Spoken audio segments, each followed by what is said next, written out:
Tenney. She is a Republican Congresswoman from New York and Financial Services Committee member. Great to see you, Claudia. Thank you for coming in. I have to ask, because this is a key issue, not just with Democrats, but also with Republicans like yourself. You come from a high-tax state. Is the elimination of the deduction of state and local taxes a deal breaker on this tax plan for you?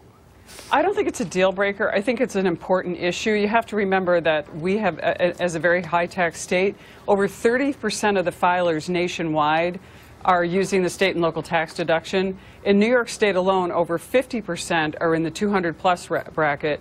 44% are in the 50 to 100% bracket. So you're talking about middle-income taxpayers. So it is an issue, but we are doubling the standard deduction, which will probably minimize a lot of those itemizers and also provide relief and actually put more in the paychecks of taxpayers. And we're looking at, in New York, on average, we're going to be giving over $5,000 more in cash back to taxpayers of their hard-earned money. And so I should there mention are pluses and minuses. On the high end, you also have elimination of the AMT, of the minimum tax. Minimum tax. Exactly. So on both the high and the low end, there are things to compensate for that. But is there enough of a compensating factor from those elements to take care of the elimination of the deduction? Yeah, it looks like what's going to happen is you're going to see those in the lower tax brackets, the middle income taxpayers, are going to receive the best benefit.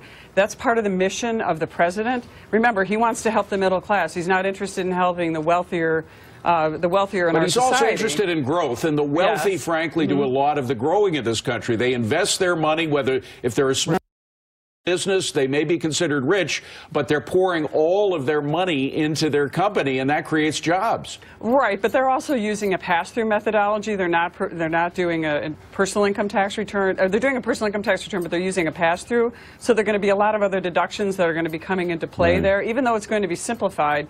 It is a concern for New Yorkers, especially in high-tax states. Now, there is a contra-argument. There's an argument that by continuing to allow these deductions, we're actually enabling the tax and spend addiction of, like, Governor Cuomo, for example, from New York, and some of these tax and spend liberals that we have right here in New York who have actually driven jobs from our communities. And their free spending habits are being subsidized by the folks in Texas and Florida, where there is no state income tax. Right. I'm concerned about my middle-income taxpayers like myself, people like me who just really need to have, I mean, doubling the standard deduction could be a huge help to many of us. And plus, just lowering the rate to such an extent. This is some of the largest tax cuts we've seen in a generation. It's going to be very historic, and if we can get this done, maybe make some compromises on the SALT, the so-called state and local tax deduction, and also pass the budget. The Republicans are going to be in great shape for next year. We're really going to see, I just heard you talking about the GDP and the growth. I think you're going to see explosive GDP growth if we can get this done, and hopefully next year,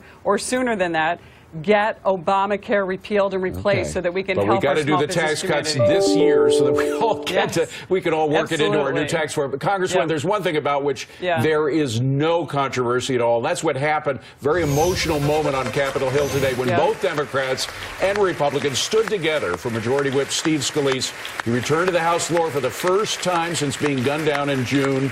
Let's take a listen. It starts with God.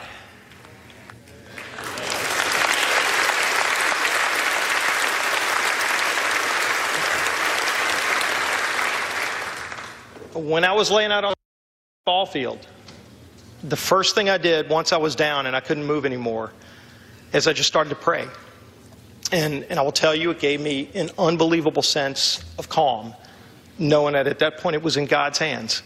Wow, what a pleasure. Not only to see him, but to see both sides of the aisle praise God. I mean, when does that happen in Congress? I know. It took my breath away. He is just a sensational guy, fantastic. His wife, Jennifer, was there.